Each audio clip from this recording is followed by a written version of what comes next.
Oakbay Investments has responded to the Minister of Finance, FM Gordhan's affidavit.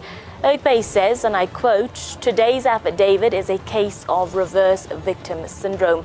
The applicant proactively came after us and smeared our name with a flawed list of transactions that he used his unique executive power to obtain, and then questions the manner of our response to him.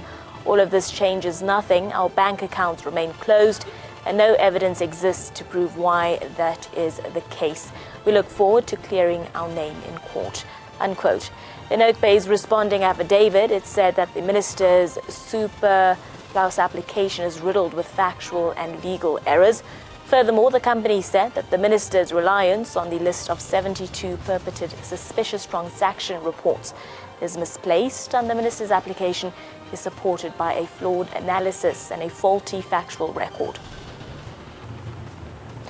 Now, joining us this evening to discuss this further is Editor of Special Projects here at ANN7, Cecilia Russell.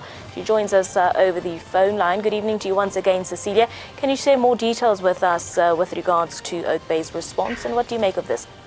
Yes, it is clear that while Gordhan does not go into those FIC transactions, 72 transactions, he just says that the fact that, the questions that Oakbay had made about the fact that many of these transactions, for example, were made after the banks had already closed their account and therefore could not have any real standing in the decision to close the account. He says it's a matter of it's not important. What Gordhan is saying in his affidavit that this is just proof that despite the warnings that the Gupta family and their businesses, Oakbay, etc., were have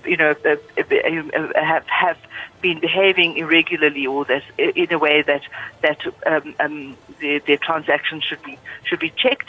This means that afterwards, and they haven't recovered, or they haven't started to.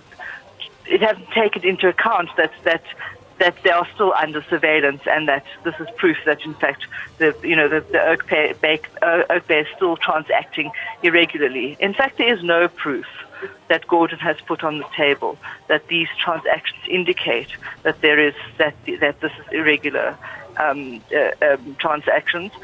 All that FIC report can does is actually say that the following transactions have been monitored